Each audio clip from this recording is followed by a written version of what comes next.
नमस्कार मेरे सभी प्यारे साथियों को। आशा करता हूँ आप सभी ठीक होंगे। आज हम भाई अपनी जो 6 क्लास की हिस्ट्री चली हुई है उसका 8 चैप्टर कवर अप करेंगे, जो भाई गांव, शहर और व्यापारी है।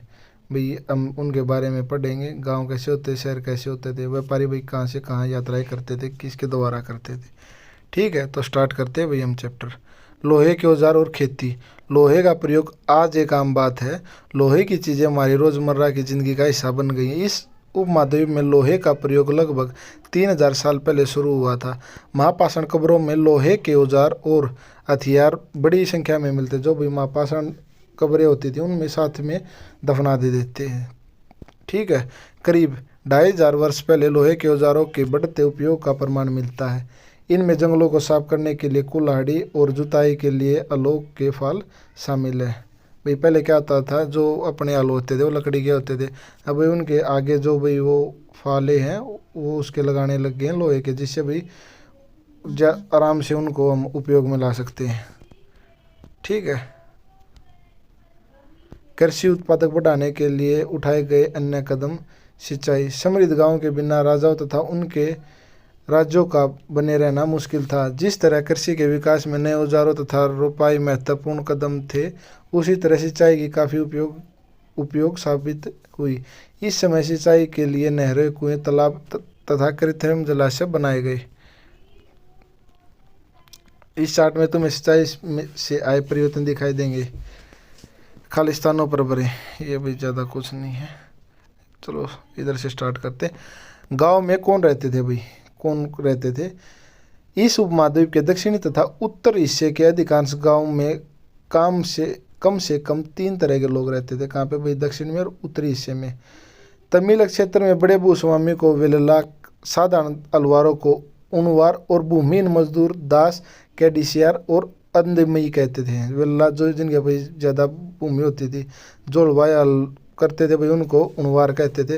और जो भाई भूमिहीन जो मजदूर थे उनको भी दास, कैडिसियार और अधिमई कहते थे। देश के उत्तरी हिस्से में गांव का प्रधान व्यक्ति क्या कहलाता था? ग्राम भोजक कहलाता था। अक्सर एक ही परिवार के लोग इस पद पर कई पीढ़ियों तक बने रहते थे, यानी कि यह पद अनुवांशिक था कि भाई स्टार्टिंग से ऐसे कैसे चलता आ रहा था। गांव ग्राम भोजक के पद पर आमतौर पर गांव का सबसे बड़ा भूस्वामी होता था। साधारणतः इनकी जमीन पर इनके दास और मजदूर काम करते थे। इसके अतिरिक्त प्रभावशाली होने के कारण प्राय राजा भी कर वसूलने का काम इन्हें सौंप देते थे। ये न्यायाधीश का और कभी कभी पुलिस का भी काम करते थे। ग्राम भोजकों के अलावा अन्य स्वतंत्र कृषक भी होते थे, जिन्हें गृहपति कहते थे। क्या बोलते थे भाई इनको? गृहपति। इनमें ज़्यादातर छोटे किसान भी होते थे। इसके अतिरिक्त कुछ ऐसे स्त्री पुरुष थे जिनके पास अपनी ज़मीन नहीं होती थी। इनमें दास कर्मगार आते थे, जिन्हें दूसरों की ज़मीन पर काम करने के अपने जीविका चलानी पड़ती थी। कौन होते थे भैया? दास कर्मकार। ठीक है, अधिकांश गांव में लोहार, कुम्हार, बढ़ई तथा बुनकर जैसे कई शिल्पकार भी होते थे।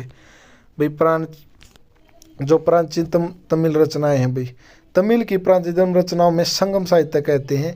इनकी रचना करीब 2300 साल पहले की गई थी। इन्हें संगम इसलिए कहा गया क्योंकि मदुरो, जो भी आपने 7 चैप्टर में पढ़ा था, के कवियों के सम्मेलन में इनका संकलन किया जाता था। गांव में रहने वालों के जिन तमिल नामों का उल्लेख यहाँ किया गया है वे संगम साहित्य में मिले। भाई जिन जो तमिल नाम थे भाई, वेल्ला, अदमई, भाई कडिसार, ये सभी भाई संगम साहित्य में मिले। ठीक है भाई, ये आज सिक्के के बारे में पढ़ लीजिए एक बार। आज सिक्के सामान्यतः आयताकार और कभी कभी वर्गाकार या गोल होते थे। ये या तो धातु की चादर को काटकर धातु के चपटे गोलिकाएं से बनाए जाते थे। इन सिक्कों पर कुछ लिखा हुआ नहीं था, बल्कि इन पर कुछ चिन्ह ठप्पे से बनाए जाते थे, इसलिए ये आज सिक्के कहलाते हैं। ठीक है, कैसे भाई? कुछ भी इनके ऊपर छापते नहीं थे, वो किसी चीज़ का प्रेशर लगाते थे, इन पर दबाव डालते थे, जिससे उनकी भाई जो आप देख सकते हो उनकी छाप इस पे आ जाती थी। ठीक है, ये सिक्के उपमहाद्वीप के लगभग अधिकांश हिस्सों में पाए जाते हैं और ईसा की आरंभिक सदियाँ तक ये प्रचलन में थे, मतलब 2000 साल पहले तक। ठीक है, सिक्के पुरातत्वविदों को इस युग के हजारों सिक्के मिले हैं। सबसे पुराना हाथ सिक्के थे जो करीब 500 साल चले। इसका चित्र नीचे दिया गया है। चांदी या तांबे के सिक्कों पर विभिन्न आकृतियों को आहत कर बनाए जाने के कारण इन्हें आध सिक्का कहा जाता है।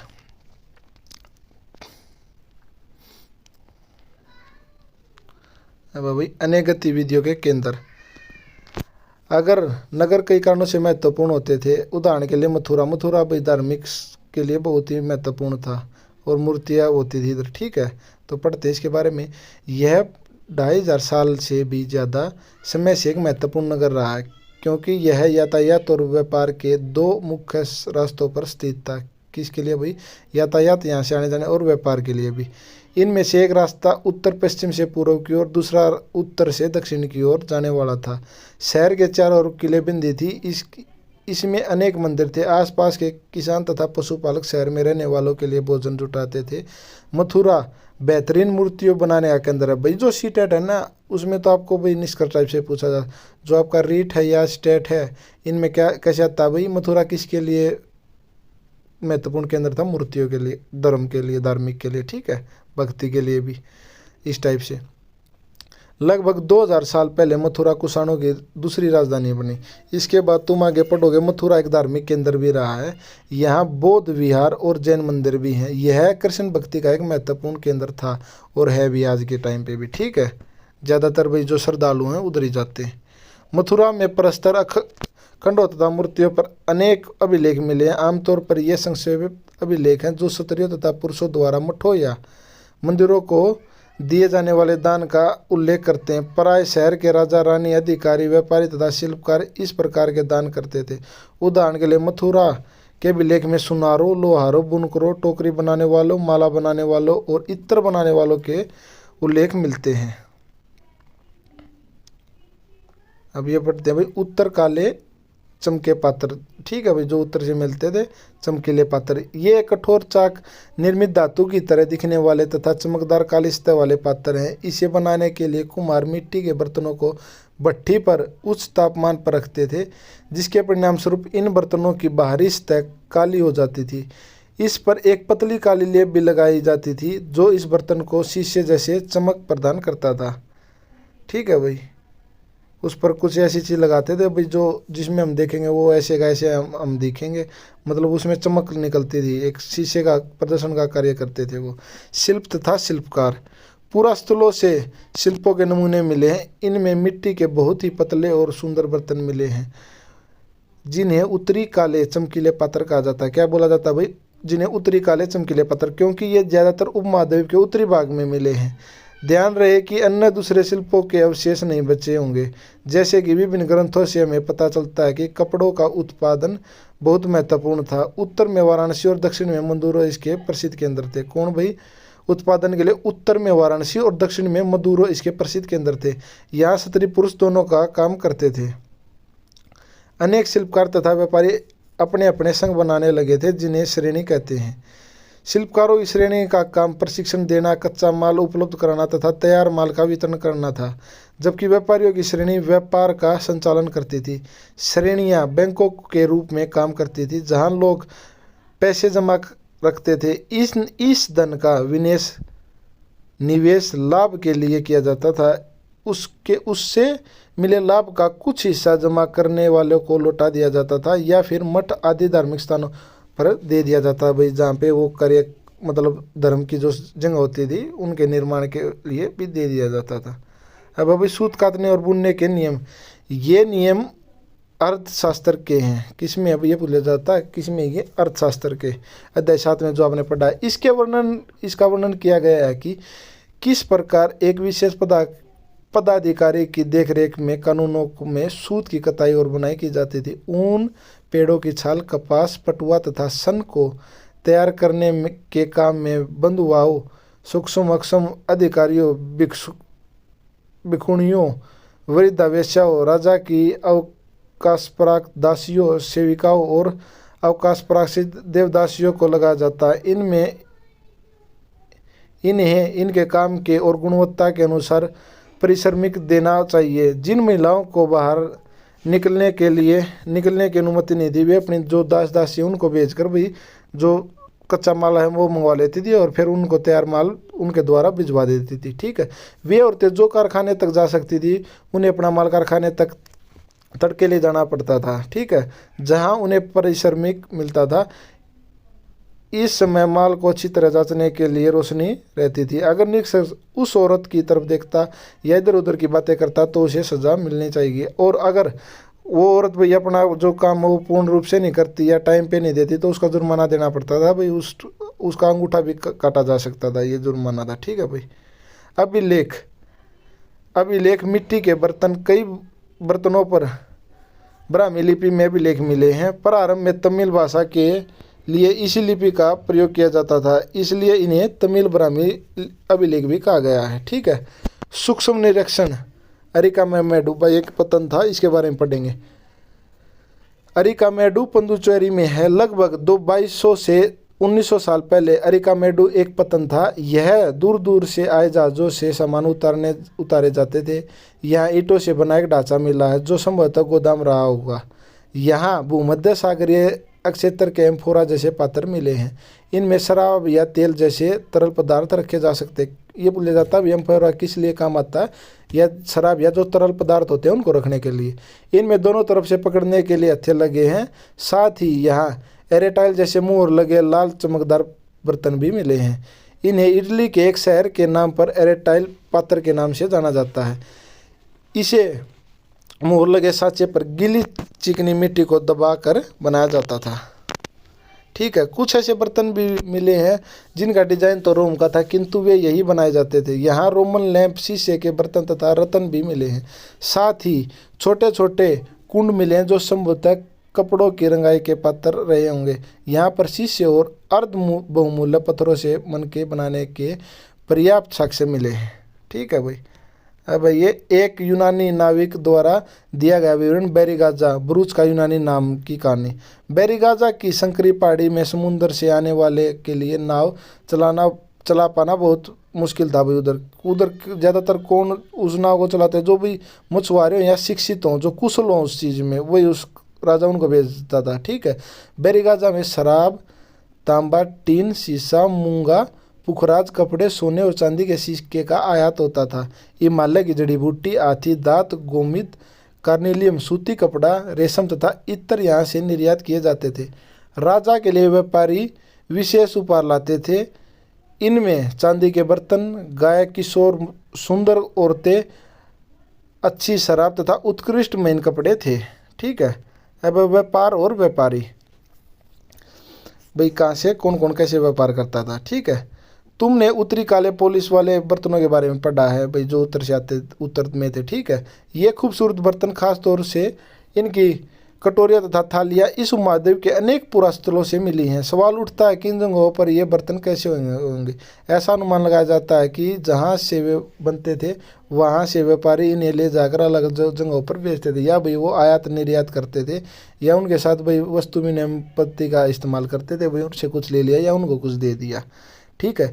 दक्षिण भारत सोना, मसाले, खास तौर पर काली मिर्चों तथा कीमती पत्थरों के लिए प्रसिद्ध था। ये भाई पिछली बार भी आया था। किसके लिए प्रसिद्ध था? भारत सोने, मसाले, खास तौर की काली मिर्च है भाई, काला सोना भी कहा जाता है इनको। काली मिर्च की रोमन साम्राज्य में इतनी मांग थी कि इसे काले सोने के नाम से बुलाते थे। व्यापारी इन सामानों को समुद्री जहाज़ों और सड़कों के रास्ते रोम पहुंचाते थे। दक्षिण भारत में ऐसे अनेक रोमन सोने के सिक्के मिले हैं। इससे यह अंदाज़ा लगाया जाता है कि इन दिनों रोम के साथ बहुत अच्छा व्यवहार चल रहा था। भाई ये भी इम्पोर्टेंट है, ये ध्यान से पढ़ लेना। व्यापार से जुड़ी एक कविता भाई, इसमें पिछली बार पूछा गया था भाई निष्कर्ष में इनमें से कौन सा कथन सही है। समुद्री जहाज़ों पर लाए गए तेज तरार घोड़े, गाड़ियों पर काली मिर्चों की गठरी, हिमालय से मिले रत्न और सोना। भाई ये बताया गया कि इनसे क्या क्या मिला। दक्षिण की पहाड़ियों से चंदन की लकड़ियाँ भाई, दक्षिण सागर के मोती और पूर्वी सागर के मूंगे, गंगा और कावेरी की फसलें, श्रीलंका से आए खादान और म्यांमार के बने मिट्टी के बर्तन और दुर्लभ कीमती आयात। ठीक है भाई, ये इंपॉर्टेंट है, सीधा पूछा जाएगा आपको। दक्षिण सागर के क्या में जो इम्पोर्टेंट है वो है मूंगे। दक्षिण सागर से क्या मिला भाई? मोती। ठीक है, ये इंपॉर्टेंट है इस टाइप से। व्यापारियों ने कई समुद्री रास्ते खोजे निकाले। इनमें से कुछ समुद्र के किनारे चलते थे, कुछ अरब सागर और बंगाल की खाड़ी पार करते थे। नाविक मानसून हवा का फ़ायदा उठाकर अपनी यात्रा जल्दी पूरी कर लेते थे। वे अफ्रीका या अरब के पूर्वी तट से इस उपमहाद्वीप के पश्चिमी तट पर पहुंचना चाहते थे, तो दक्षिण पश्चिमी मानसून के साथ चलना पसंद करते थे। इन लंबी यात्राओं के लिए मजबूत जहाज़ों का निर्माण किया जाता था। समुद्र तटों से लगे राज्य। इस उपमहाद्वीप के दक्षिणी भाग में बड़ा तटीय प्रदेश है। इनमें बहुत से पहाड़, पठार और नदी के मैदान हैं। नदियों के मैदानी इलाकों में कावेरी का मैदान सबसे उपजाऊ ये पूछा जाता है। कौन सा मैदान?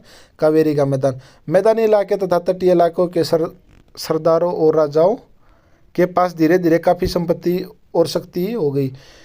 संगम कविता में मुवेदार की चर्चा मिलती है। यह एक तमिल शब्द है जिसका अर्थ तीन मुखिया। भाई जो नीचे दक्षिण में थे कौन कौन, इनके बारे में पढ़ते हैं हम। इसका प्रयोग 3 शासक परिवारों के मुखियाओं के लिए किया जाता है। चोल, चेर, पांड्य, जो करीब 2300 साल पहले दक्षिण भारत में काफ़ी शक्तिशाली माने जाते थे। इन तीनों मुखियाओं के अपने दो सत्ता केंद्र थे। इनमें से एक तटीय हिस्सा और दूसरा अंदरूनी हिस्से में था।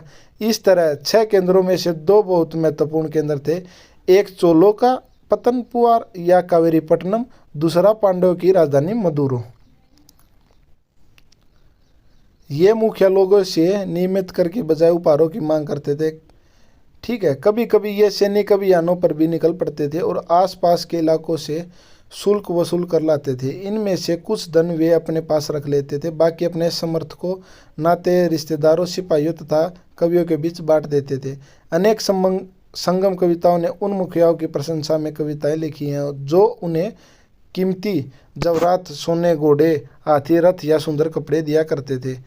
इसके लगभग 200 वर्ष के बाद पश्चिम भारत में सातवाहन नामक राजवंश का प्रभाव बढ़ गया। किसका भाई? सातवाहन का। सातवाहनों का प्रमुख राजा गोमती पुत्र श्री सातकर्णी था।